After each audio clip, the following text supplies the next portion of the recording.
और हम और आप कितने विचारों में पड़े हुए हैं। हम लोग विचार करते हैं मुझे ये परेशानी है, मुझे ये परेशानी है, मुझे ये परेशानी है। याद रखना, जिंदगी में ऐसा कोई संसार में मृत्यु लोक में पैदा नहीं हुआ जिसके मस्तक पर टेंशन नहीं हुआ। सबको चिंता है, सबको टेंशन है, सबको कुछ ना कुछ परेशानी है।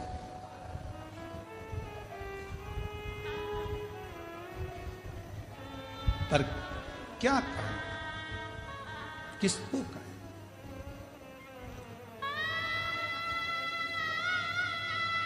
अपनी समस्या का हल अपने को करना है।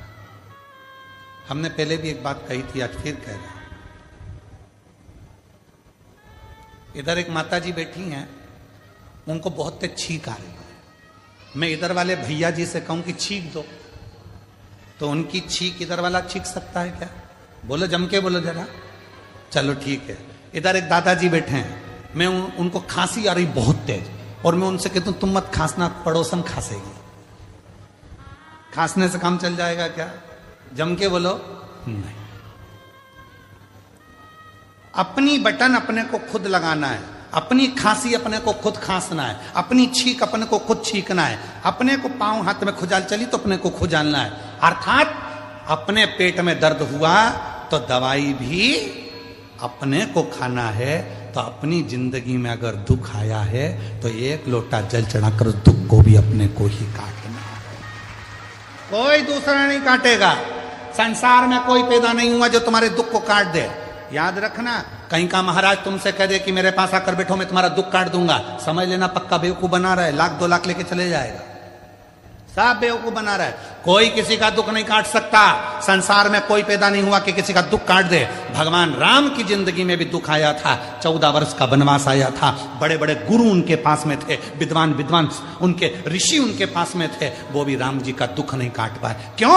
राम जी ने पूछा मेरी जिंदगी में दुख आया, सीता मैया की जीवन में दुख आया था, इतने बड़े बड़े उनके पिता जनक जैसे विद्वान थे, तो दुख का नहीं काट पाए। क्यों? क्योंकि जो हमारे पिछले कर्म का भोग है वो हमको खुद भोगना पड़ेगा, अपना दुख खुद को काटना पड़ेगा, कोई नहीं काटेगा। सारी समस्या का हल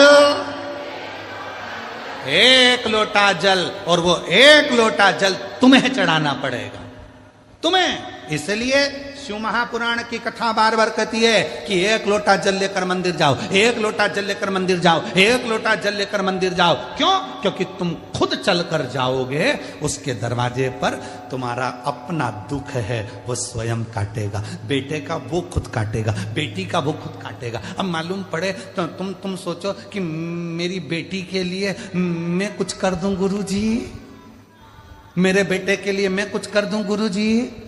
जिसके कर्म का जिसको भोगना, और अगर किसी के करने से हो सकता है तो करके देखो।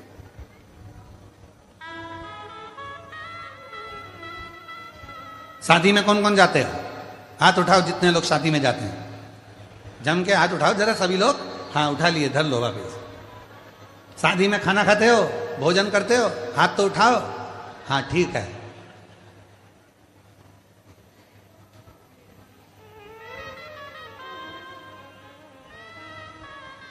एक ही प्लेट में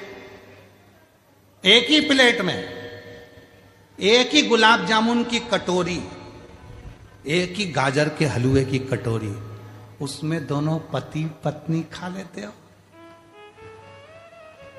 जम के तो बोलो नहीं। गाजर का हलवा दोनों को अलग अलग खाना है। समोसा पति भी खाएगा, पत्नी भी खाएगी। इसकी प्लेट अलग, इसकी प्लेट अलग। ये खाएगा, इसका पेट भराएगा, वो खाएगी, उसका पेट भराएगा। तो मंदिर भी सबको जाना चाहिए। पर कई लोग विचार में रहे, गुरुजी जब दान करने का नंबर आता है, कहीं 150 रुपए चढ़ाना होते हैं, तो माताएं सिर पे पल्लू लेके पति को टच कर लेती है। टच। हमने पूछा इससे क्या होगा? 50-50। तो हमने कहा ठीक है, अब मिल कहीं की शादी में, और जो शादी में मिली उसके हाथ में प्लेट थी पति के हाथ में, हमने उसकी पत्नी से कहा टच कर ले।